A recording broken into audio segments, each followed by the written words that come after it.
Bismillahirrahmanirrahim. Assalamualaikum warahmatullahi wabarakatuh. Di video kali ini saya akan menjelaskan tentang silabus 9 model sistem politik dan struktural fungsional. Sebelumnya izinkan saya untuk memperkenalkan diri saya. Perkenalkan, nama saya Fitri Adisya, NIM E1051201059, Prodi Ilmu Politik, Fakultas Ilmu Sosial dan Ilmu Politik, Universitas Tanjung Pura. Pertama, saya akan menjelaskan tentang pendekatan dalam analisis sistem politik. Model ini berisikan dua pemikiran para ahli dan pendekatan dalam membahas mengenai sistem politik, yaitu David Easton dan Gabriel Almond. Dalam modul ini akan dijelaskan mengenai latar belakang pemikiran dalam analisis sistem politik, masalah input dan output dalam sistem politik, lingkungan dalam sistem politik, dan juga akan dibahas secara singkat mengenai komunikasi dalam sistem politik. Jadi dalam modul ini David Easton dan Gabriel Almond menjelaskan tentang latar belakang pemikiran dalam analisis sistem politik, masalah input dan output dalam sistem politik, dan juga lingkungan dalam sistem politik. Easton mengamati kehidupan politik sebagai suatu jalinan interaksi tingkah laku manusia sebagai suatu sistem. Jadi menurut Easton, dia mengamati bahwa kehidupan politik sama dengan jalinan interaksi tingkah laku manusia. Lanjut, input dalam sistem politik dapat berupa tuntutan, demands, dan dukungan support, yang setelah melalui proses konversi akan berubah menjadi output, keputusan atau kebijakan. Output yang dihasilkan setelah melalui proses konversi, setelah ada umpan balik atau feedback ke lingkungan, dapat menghasilkan input baru. Lanjut, analisis sistem politik menurut David Easton. Pendekatan analisis sistem politik dalam ilmu politik termasuk dalam kategori pendekatan tingkah laku. Jadi, dalam analisis menurut David Easton, pendekatan analisis sistem politik dalam ilmu politik termasuk kategori tingkah laku manusia. Gagasan pokok dari pendekatan tingkah laku adalah penekanan analisis pada tingkah laku manusia atau masyarakat, sehingga berbeda dengan pendekatan kelembagaan sebagai pendahulunya yang menekankan lembaga sebagai unit analisis dalam sistem politik. Jadi gagasan pokok dari pendekatan tingkah laku adalah penekanan analisis pada tingkah laku manusia atau masyarakat. Jadi lebih ditekankan gagasan pokok ini lebih ditekankan kepada pendekatan tingkah laku manusia. Lanjut, menurut Easton, setidaknya ada 3 hal mendasar yang harus diperhatikan dalam membahas sistem politik. Jadi menurut Easton ini ada 3 hal mendasar yang harus kita perhatikan dalam membahas sistem politik. Yang pertama, sistem ditandai dengan adanya saling ketergantungan antar unit yang berada di dalamnya. Hal ini menunjukkan adanya koherensi. Maksudnya itu, sistem ini ditandai dengan adanya saling ketergantungan antar unit. Maksudnya, di antara antar kelompok atau antar unit atau antar individu, saling ketergantungan. Lanjut, yang kedua, sistem haruslah bersifat netral, bebas dari pengaruh ideologi. Maksudnya di sini netral di sini tidak ada campuran dari pengaruh-pengaruh dari luar. Yang ketiga, sistem mengacu pada 2 hal, convenience dan ketergantungan antar unit yang membangun sistem. Dalam sistem yang ketiga, di sini sistem mengacu pada 2 hal, yaitu convenience dan ketergantungan antar unit yang bangun sistem. Lanjut, unsur-unsur yang terdapat dalam sistem politik secara umum adalah input, konferensi atau proses, output, feedback, dan lingkungan. Lanjut ke input. Input terdiri atas tuntutan atau demands dan dukungan atau support. Perlu adanya manajemen bagi demands. Kelebihan demands akan mengakibatkan beban berlebihan atau overload yang akan mengganggu stabilitas sistem. Perlu ada kontrol terhadap demens baik melalui institusi budaya maupun struktural GT Corps. Berarti di sini jika kita kelebihan atau tidak mengontrol demens yang akan menyebabkan beban berlebihan atau overload akan mengganggu stabilitas sistem. Jadi di sini kita perlu adanya kontrol terhadap demens melalui institusi budaya maupun struktural. Selain demens, suatu sistem membutuhkan dukungan. Dalam sistem politik, input diperlukan sebagai sumber energi dalam sistem politik. Jadi di sini input diperlukan juga sebagai sistem energi dalam sistem politik. Lanjut ke output. Demens yang telah diseleksi akan mengalami proses dan hasilnya akan berupa keputusan, tindakan, maupun kebijakan tertentu atau output. Jadi demens yang sudah dihasilkan dari input tadi yang telah diseleksi akan mengalami proses dan hasilnya akan berupa keputusan, tindakan, maupun kebijakan tertentu atau output. Apabila output sesuai dengan yang diharapkan, maka akan terjadi pembaharuan dukungan renew support. Jadi apabila output yang sesuai yang diharapkan, maka akan terjadi pembaharuan dukungan. Akan tetapi, apabila output yang dihasilkan tidak sesuai, maka terjadi erosi dukungan yang akhirnya dapat mengganggu stabilitas sistem. Jadi kalau misalnya output ini yang dihasilkan tidak sesuai, maka akan mengganggu stabilitas sistem. Lanjut ke lingkungan. Lingkungan dalam pengertian di sini adalah semua sistem baik sosiologi maupun fisik yang bukan termasuk dalam sistem politik. Berarti maksud di sini lingkungan semua, bukan meluas, artinya meluas. Lingkungan terbagi menjadi dua, yaitu intrasosiental dan ekstrasosiental. Intrasosiental merupakan komponen dalam sistem politik. Intrasosiental mencakup seperangkat tingkah laku, sikap, kepribadian, serta gagasan baik dari lingkungan ekonomi, budaya, maupun struktur sosial. Intrasosial dalam hal ini merupakan segmen fungsional masyarakat. Jadi maksudnya di sini intrasosiental adalah sistem politik yang dari dalam, sedangkan ekstrasosiental mencakup semua sistem di luar suatu sistem politik dan merupakan komponen fungsional dari masyarakat internasional atau sebuah separatisme. Jadi kalau misalnya yang ekstrasosiental ini mencakup dari luar, kalau intrasosiental dari dalam. Lanjut ke kritik terhadap analisis sistem politik David Easton. Disadari sepenuhnya bahwa analisis sistem politik menurut David Easton sangat membantu dalam memahami bekerjanya sistem politik, namun ada dua kritik terhadapnya. Kita sadari, semua orang menyadari bahwa analisis sistem politik menurut David Easton sangat membantu dalam memahami bekerjanya sistem politik. Namun di sini ada dua kritik terhadap analisis beliau, yaitu David Easton. Yang pertama, terlalu umum. Konsep-konsep, maksudnya di sini konsep-konsep yang ditawarkan oleh Easton tidak mudah karena dalam kenyataannya dibutuhkan berbagai macam atribut seperti agama, budaya, sosial, ekonomi, dan ideologi. Selain demens dan support dalam konversi proses. Yang kedua, tidak netral dan mengandung nilai-nilai liberal.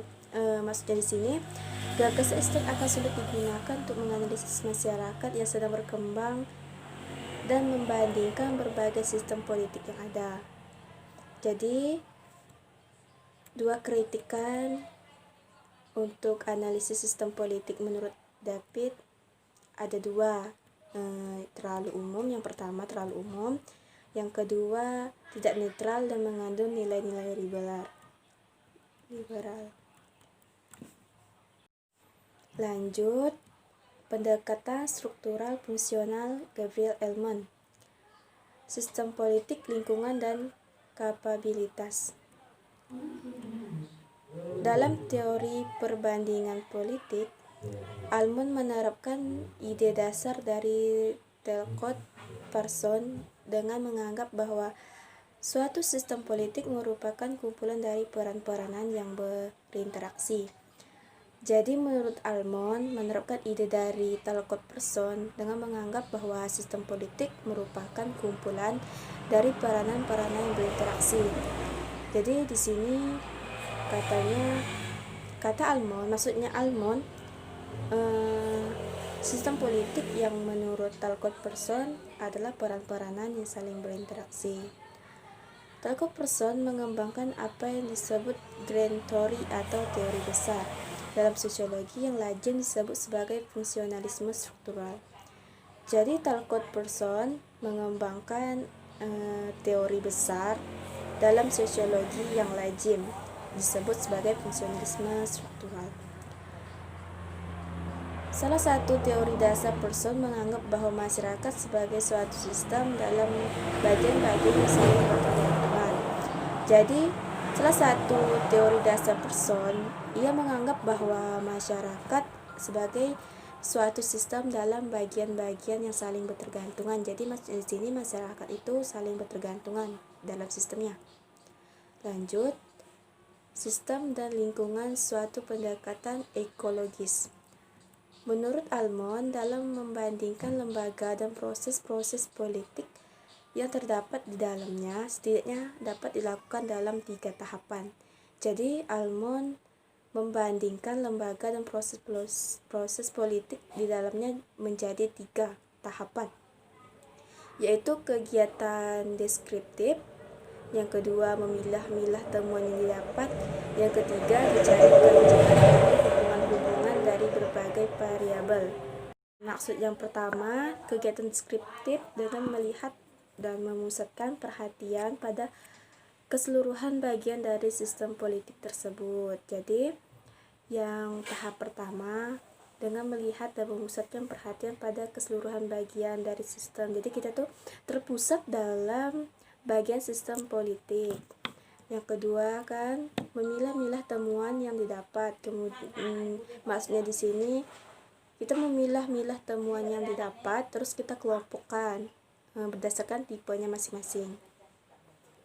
Yang ketiga kan dicari keajengannya. Maksudnya di sini dari hubungan-hubungan dari berbagai variabel, misalnya antara sistem sosial dengan konflik yang ada. Jadi di sini kita mencari keajengan dari hubungan-hubungan dari berbagai variabel. Lanjut ke kapabilitas sistem politik. Nah, di sini Ellman menyebutkan ada 6 kategori untuk menentukan kapabilitas suatu sistem politik yang merupakan kemampuan sistem politik dalam mengatasi pengaruh lingkungan dalam atau luar terhadap dirinya. Jadi di sini Ellman menyebutkan ada 6 kategori yang menentukan suatu sistem politik dari dalam maupun luar. Yang pertama, kapabilitas ekstraktif, yang kedua, kapabilitas regulatif, yang ketiga, kapabilitas distributif, yang keempat, kapabilitas simbolik, dan kelima, kapabilitas responsif, yang keenam, kapabilitas domestik dan internasional. Maksud dari kapabilitas ekstraktif adalah kemampuan sistem politik untuk mengelola sumber-sumber material dari lingkungan maupun luar. Jadi di sini ekstraktif merupakan kemampuan sistem politik untuk mengelola sumber-sumber material. Buat yang kedua, kapabilitas regulatif. Maksudnya di sini regulatif merupakan kemampuan sistem politik untuk mengendalikan atau mengatur tingkah laku individu atau kelompok yang berada dalam sistem. Jadi maksud dari sini kapabilitas regulatif ini sistem politik yang untuk mengatur tingkah laku individu atau kelompok yang berada dalam sistemnya. Lanjut untuk yang ketiga, kapabilitas distributif. Kemampuan sistem politik atau mengalokasikan sumber-sumber material dan jasa kepada individu atau kelompok yang ada dalam masyarakat. Maksud dari kapabilitas distributif ini, kemampuan sistem politik untuk mengalokasikan sumber-sumber material dan jasa kepada individu atau kelompok yang berada pada masyarakat. Jadi kapabilitas distributif ini kemampuannya untuk mengalokasikan sumber-sumber seperti itu. Lanjut untuk kapabilitas simbolis. Kemampuan sistem politik dalam meningkatkan kepercayaan lingkungan terhadap simbol tertentu yang mencakup nilai-nilai yang dianut pemimpin, hari besar nasional, upacara militer maupun kunjungan kenegaraan.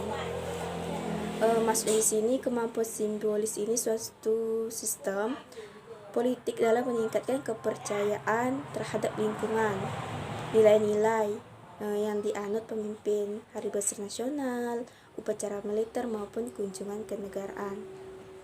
Lanjut kelima, kapabilitas responsif. Maksudnya di sini kemampuan sistem politik dalam menanggapi tuntutan, tekanan maupun dukungan yang berasal dari lingkungan dalam maupun luar. Jadi kapasitas responsif ini kemampuan sistem politik dalam menanggapi tuntutan, tekanan, dukungan yang berasal dari lingkungan dalam maupun luar. Jadi respon ini seperti respon kita terhadap dalam menanggapi sebuah tuntutan. Lanjut ke kapabilitas domestik dan internasional. Kapabilitas ini mencakup kegiatan atau tindakan yang terkait dengan perdagangan internasional, penetrasi politik ke negara lain. Jadi di sini domestik dan internasional ini mencakup kegiatan atau tindakan yang terkait dengan perdagangan internasional, misalnya negara kita dengan luar negeri, seperti lobi politik Yahudi di Amerika, IMP, dan juga pinjaman luar negeri. Cukup sekian penjelasan dari saya mengenai silabus 9. Adapun materi saya dapatkan dari Gabriel Almond dan Collins James S. 1960 dalam buku The Politics of Developing Area, Princeton Universitas Press, dan Meriam Budiarjo 1992 dalam Dasar-Dasar Ilmu Politik, Jakarta Gramedia. Lanjut David Easton 1984, Kerangka Kerja Analisis Sistem Politik, Jakarta Bina Aksara. Lanjut David Easton 1992, Approach to the Study of Politics, New York, Macmillan Publishing Company. Selanjutnya dari Ismit Hadadat ed. 1981, Kebudayaan Politik dan Keahlian Sosial, Jakarta, LP3ES. Selanjutnya dari Muhtar Mahmud dan Mahaju Colin 1991, Perbandingan Sistem Politik, Yogyakarta Gajah Mada University Press. Selanjutnya dari Maswadi Rauf dan Nasrun Mapa, EDS 1993, Indonesia dan Komunikasi Politik, Jakarta Gramedia. Selanjutnya dari Maswadi Rauf dan Mapa Nasrun, edisi 1993, Indonesia dan Komunikasi Politik, Jakarta Gramedia. Selanjutnya dari Maswadi Rauf, 2000, Konsensus Politik, sebuah penjajagan teoritis, Jakarta, Dirjen Pendidikan Tinggi Diknas. Yang terakhir dari Syamsuddin, Najaruddin, Tato Pribadi, dan Jukri Hamid 1995, Sistem Politik Indonesia, Jakarta Universitas Terbuka. Sekian dari saya. Jika ada salah kata, saya minta maaf. Wabillahi taufiq wal hidayah. Wassalamualaikum warahmatullahi wabarakatuh.